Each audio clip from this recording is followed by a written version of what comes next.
Jadi sudah jelas bagi kita bahwa ternyata tahun Masehi ini satu dibuat oleh siapa? Seorang biarawan Katolik namanya Dionysius Exiguus. Dia beriman tidak? Dia imannya kepada siapa Tuhannya Dionysius? Allah apa Yesus? Yesus. Kira-kira dia membuat bulan, penamaan bulan berdasarkan syariat Islam, berdasarkan iman Islam, atau berdasarkan keyakinan Yesus Kristusnya? Ya berdasarkan keyakinan Kristennya. Dari enak orang diturutan kita pakai sekarang. Berarti kita menggunakan kalender Yesus Kristus. Boleh tidak?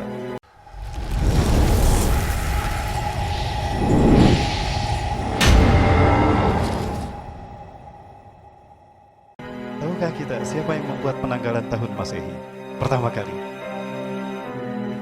Tahukah kita kalau yang membuat tanggal ini bukan seorang muslim, bahkan dia berkeyakinan kuat dengan keyakinan pagan.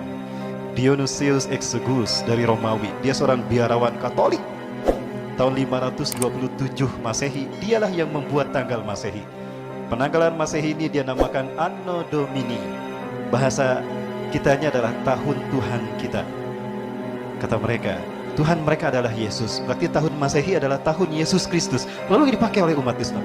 Boleh tidak? Penanggalan Masehi adalah tarikh yang dipakai secara internasional dan oleh kalangan gerejawan dinamakan Anno Domini, disingkat AD. Anno Domini diambil dari bahasa Latin yang artinya tahun Tuhan kita. Orang-orang Latin mereka menyembah Yesus. Ketika mereka menyebutkan tahun Tuhan kita berarti tahun Yesus Kristus. Ya, atau juga disebut Common Era, CE ya, yang artinya era umum, terhitung sejak lahirnya Isa bin Maryam atau yang mereka sebut Yesus. Nah, maka petinggi gereja Katolik memerintahkan, di Vatikan memerintahkan kepada seorang biarawan terkemuka yang bernama Dionysius Exiguus pada tahun 527 Masehi untuk membuat penanggalan Masehi, peninggalan tahun Masehi yang titik tolaknya adalah kelahiran Yesus Kristus. Lahirnya Yesus disebutnya apa? Natal. Baik. Penanggalan tahun Masehi yang dibuat oleh Dionysius Exiguus itu hanya 10 bulan pada awal mulanya. Bulan yang pertama bukan Januari. Bulan yang pertama adalah bulan Martius. Ya. Dikaitkan dengan dewa Mars. Kita tahu bahwa bangsa Romawi ini adalah kaum pagan penyembah banyak dewa. Dan dewa-dewa yang mereka sembah, mereka yakini, mereka imani dibentuk, dibuat patungnya. Maka bertengger di kekaisaran Romawi patung-patung dewa-dewa mereka. Dionysius, Herakles, ya Jupiter, Apollon. Dan begitu pula yang didapati oleh Ashabul Kahfi di Philadelphia, Damaskus, Suriah. Ya, 100 tahun setelah Nabi SAW diangkat ke langit. Nah, kemudian itu bulan pertama, Martius. Nah, bulan kedua itu terkait dengan ritual penyambutan musim semi. Karena di 3 bulan sebelumnya, ya Januari, Februari, Maret itu mereka mengalami musim dingin. Maka di bulan berikutnya itu dalam keadaan musim semi, mereka sambut dengan sukacita. Maka diadakan ritual penyambutan musim semi. Ritual itu dinamakan Aperili. Jadilah ritual itu di waktu di mana ritual itu dilakukan dinamakan bulan Aprilius. Orang-orang Romawi selalu menggunakan us-us dalam menamai sesuatu. Makanya kaisar-kaisar dan nama-nama Romawi itu ada usnya. Maximilianus, Adrianus, ya Heraklius. Baik. Ada bulan Meius dikaitkan dengan dewa Maya. Konon kalau tidak salah dewa Maya ini dewa senandung. Kemudian ada Junius dikaitkan dengan dewa Juno. Nah, selebihnya itu disebut Quintrilis ke-5, Sextilis ke-6, September ke-7, Oktober ke-8, November ke-9, Desember ke-10. Ketika dihitung dan digunakan ternyata ada selisih, ada sisa kosong 60 hari untuk sampai ke bulan Martius lagi. Oh, berarti kurang 2 bulan dia. 60 hari itu dibagi 2. Maka 30 hari pertama diberi nama Januarius, dikaitkan dewa Janus, dewa yang bermuka 2. Satu wajah menghadap ke depan menatap masa yang akan datang, satu lagi menghadap ke belakang menatap masa yang lalu. Ya. Maka wajar kalau bulan Januari menjadi bulan pertama karena dikaitkan dengan dewa yang bermuka 2, Janus. Nah, bulan berikutnya biasanya sebelum bulan Martius ada ritual ruatan kampung. Dan ini biasa dikaitkan dengan Dewa Febria atau Dewi Febria. Dewi kasih sayang, cinta kasih. Nah, makanya di bulan Februari ini ada hari Valentine, hari kasih sayang, terkait dengan Dewa Febria. Maka bulan itu dinamakan bulan Februarius. Maka genaplah bulan mereka menjadi 12. Maka tergeser bulan Quintilis yang tadinya kelima jadi ketujuh. Julius Caesar melakukan penanggalan yang lebih apik dihitungan dengan jumlah hari. Dan dalam setahun ternyata 3 bulan 360 hari. Dalam setahun itu jumlah hari ada 365,25 hari. Dan dalam satu tahun 0,25 dikali 24 jam itu bisa 6 jam setiap tahunnya. Ada lebih 6 jam. Nah kalau berarti dalam 4 tahun itu ada lebih sehari. Berarti 365 tapi 366. Maka muncullah tahun kehabisan. Maka disempurnakanlah penanggalan Dionysius Exogus. Maka lahirlah kalender Julian yang disusun oleh kalender oleh Kaisar Julius Caesar. Untuk menghormati namanya, maka diabadikan nama Kaisar Julius ini menjadi nama bulan. Bulan Quintilis yang kelima diganti jadi bulan Juli. Jadi setelah Juni, Juli. Begitu pula Kaisar Augustus. Dia juga memiliki pengaruh kepada bangsa Romawi yang besar, tidak kalah dengan Julius Caesar. Maka Sextilis diganti dengan nama Augustus. Jadilah setelah Julius ada Augustus. Ya. Namun sepanjang perjalanan penggunaan kalender Julian ini ada penyempurnaan yang dilakukan oleh Paus Gregorius ke-13, di mana ada kemelesetan antara musim dengan tanggal tidak sama. Ya, Desember itu bisa turun salju. Oh, kenapa ini mah panas nggak turun salju? Berarti ada salah hitung. Maka dipangkas bulan Masehi ini, tahun Masehi ini sekian hari. Kalau tidak salah dipangkas sampai 40 hari atau 20 hari. Dipangkas 20 hari agar sesuai dengan musim. Maka lahirlah kalender baru yang disebut kalender Gregorian. Kalender inilah yang digunakan di seluruh dunia sampai hari ini. Kalender Gregorian. Suku Maya juga membuat kalender Yucatan. Tapi beda. Dan kalender Yucatan berakhir hanya di tahun 2012. Baik, Alhamdulillah. Jadi sudah jelas bagi kita bahwa ternyata tahun Masehi ini satu dibuat oleh siapa? Seorang biarawan Katolik namanya Dionysius Exogus. Dia beriman tidak? Dia imannya kepada siapa Tuhannya Dionysius? Allah apa Yesus? Yesus.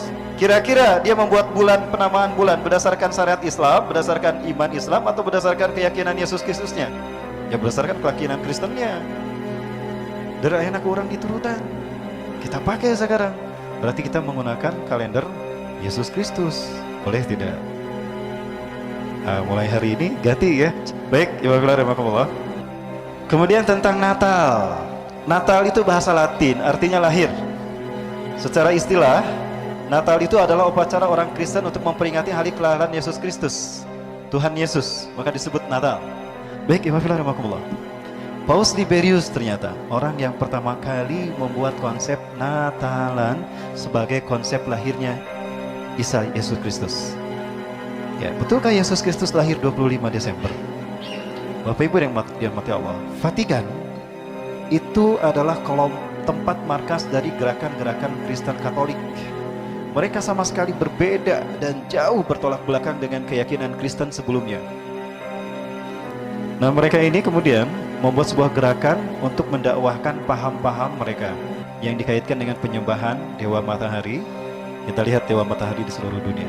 Ternyata Dewa Matahari bukan satu, ada banyak Dewa Matahari. Semuanya lahir di 25 Desember dan lahir dari seorang perawan Isis Mary. Ya. Nah, paham keyakinan Dewa Matahari ini dibawa oleh Vatikan ke bangsa Romawi yang saat itu bangsa Romawi meyakini Yesus Kristus sebagai Tuhan mereka. Ya. Betulkah Yesus lahir di 25 Desember? Ya.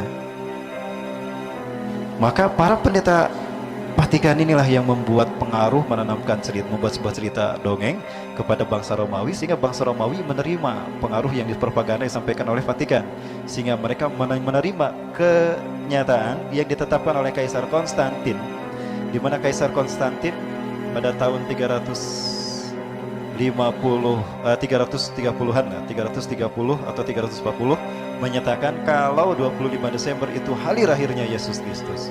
Betulkah Yesus lahir di tanggal 25 Desember? Di dalam Bible versi Lukas, ya, Bible Lukas, ternyata Yesus lahir pada masa kekuasaan Kaisar Augustus yang saat itu sedang melaksanakan sensus penduduk karena banyak imigran. Di bulan itu banyak orang-orang bermigrasi ke Bethlehem. Kenapa? Karena di Bethlehem banyak makanan, banyak mata pencaharian. Maka orang-orang hijrah ke Bethlehem. Maka di saat itu Kaisar Augustus melakukan sensus penduduk. Nah, ada Yusuf dan Maria yang sedang hamil tua datang ke Bethlehem.